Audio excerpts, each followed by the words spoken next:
Army के created terrorist Akram Khan, जो कि एक बहुत बड़ा रिक्रूटर था, लश्कर तैयबा कमांडर मार दिया गया पाकिस्तान में। बहुत बढ़िया, खैबर पख्तूनवा में। वो भी अब जन्नत पहुंच गया है और हमास के टेररिस्टों के साथ वहां 72 हूरों का इंतजार कर रहा है। ये यंग ब्लड को आइडेंटिफाई करते थे, उनको टैलेंट करना, उनको आइडेंटिफाई करना, उनको ग्रूम करना, उनको नर्चर करना। अभी तो पार्टी शुरू हुई है, अभी तो और होंगे और हम आपको दिखाते रहेंगे कितने ऐसे लोग अल्लाह को प्यारे, अल्लाह को नहीं 72 हूरों का प्यारे होते।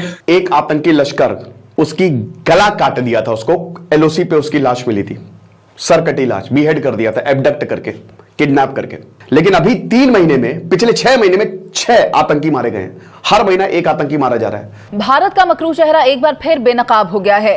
पाकिस्तान में दहशतगर्दी में भारत मुलव्विस पाया गया है। लेकिन आजकल इतने ज्यादा लोग जन्नत में जा रहे हैं कि अब 72 हूरों की भी वहां पे शॉर्टेज हो गई है। भारत की खुफिया एजेंसी रॉ ने राब्ता किया नवीद अख्तर, जो कि इस तमाम वाकये का मरकजी मुल्जिम बताया जाता है। 2 cities of Pakistan, Muridke and Muzaffarpur, ये दोनों सिटीज में 95% ऑफ द पॉपुलेशन इज लश्कर। नामालूम अफराद, अननोन पर्सन्स, इस वक्त दहशत बने हुए हैं पाकिस्तान के सिक्योरिटी फोर्सेस के लिए। हमारे पास इतने शवाहिद मौजूद हैं कि हम उसको हाईलाइट नहीं करते, हमें चपेट पड़ती है ना बाहर से, फिर हम चीखे मारते हैं। और साहब, पाकिस्तान के स्ट्रेटेजिक एसेट्स, पाकिस्तान आर्मी के क्रिएटेड टेररिस्ट अकरम खान, जो कि एक बहुत बड़ा रिक्रूटर था जिहादियों का,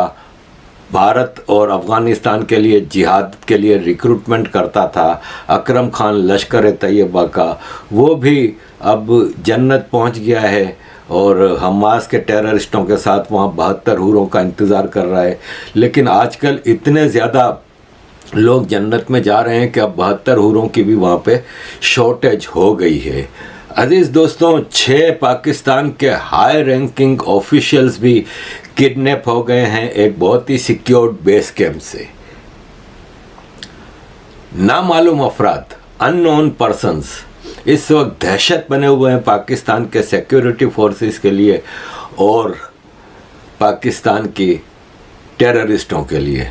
और पाकिस्तान में इस वक्त वैसे तो कोई भी महफूज नहीं था, सिर्फ टेररिस्ट महफूज थे, अब वो भी नहीं है। आर्मी महफूज थी, वो भी नहीं है।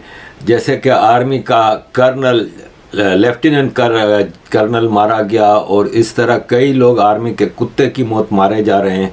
ये 2018 से 2020 तक लश्कर तैयबा का रिक्रूटर था, रिक्रूटमेंट करता था, काला चश्मा लगा के अपने आप को अमिताभ बच्चन समझ रहा है, लेकिन ये आदमी एक्चुअल में एक विलेन था और ये रिक्रूटमेंट करके ये आतंकवाद भड़काता था। इसने बड़ा काम किया आतंकवाद को भड़काने में।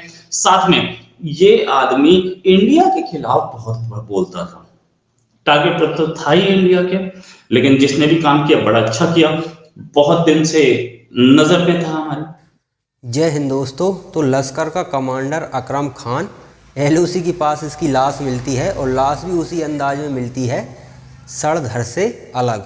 अब पाकिस्तान का मेन स्ट्रीम मीडिया हो, पाकिस्तान का मेन स्ट्रीम मीडिया ही क्यों हो, पूरा पाकिस्तान एक सुर में कह रहा है कि ये भारत की साजिश है, ये भारत का असली चेहरा दुनिया के सामने आ गया। ठीक है, चलो मान लिया ये भारत की साजिश है, आपके हिसाब से आपको तो चींटी भी मरती है पाकिस्तान में तो वो भी भारत की साजिश होती है, तो ठीक है हम मानते हैं कि ये भारत की साजिश है। तो जाओ अंतर्राष्ट्रीय कोर्ट में, अंतर्राष्ट्रीय कोर्ट में जाओ।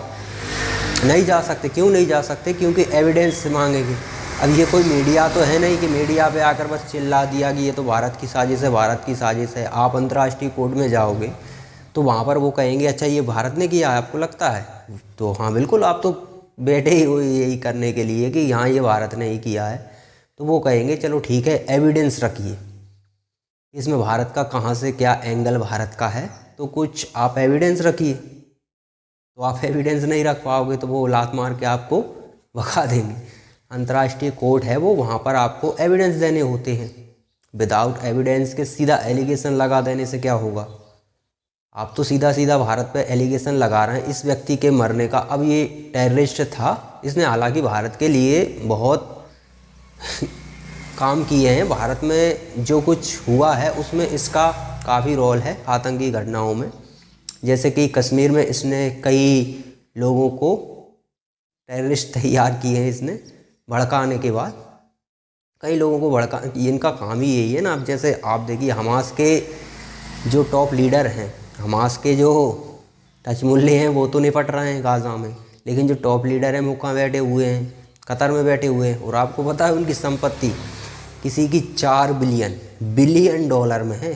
ये कोई पैसा मैसा नहीं, डॉलर, बिलियन डॉलर, किसी की 5 बिलियन डॉलर। कुछ गरीब हैं जिनकी 3 बिलियन डॉलर 2 बिलियन डॉलर ऐसी भी है, तो ये थोड़े गरीब हैं बेचारे। अब बताइए 1 बिलियन डॉलर अगर पैसे में कन्वर्ट करें तो लगभग 80-90 हज़ार करोड़ के आसपास पैसा बैठता है। तो इतना पैसा, वो भी कई गुना इनके पास 4-4 बिलियन डॉलर ले बैठे हुए हैं। तो ऐसे ही लोग ये हैं, ये कोई आम लोग तो थे नहीं। टॉप का कमांडर था लश्कर का, अब इसे किसी ने निपटा दिया और इनका सीधा सीधा बिना किसी सबूत के, बिना किसी तथ्य के सीधा सीधा आरोप भारत पर मढ़ दिया, क्योंकि अपने लोगों को तो दिखाना है कि ये कर कौन रहा है।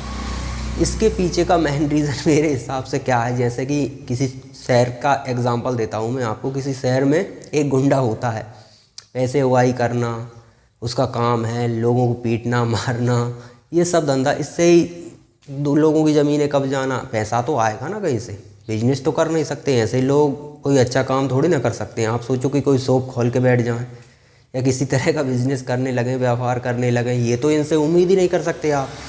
उल्टे मवाली टाइप के लोग ये क्या करेंगे, उगाही करके पैसा कमाते हैं। तो अब दूसरा बंदा खड़ा हो गया, उसे भी यही करना है कि भैया हमको भी पैसा चाहिए, उगाही करनी है हमको, तो फिर वो क्या करेगा, स्वाभाविक है।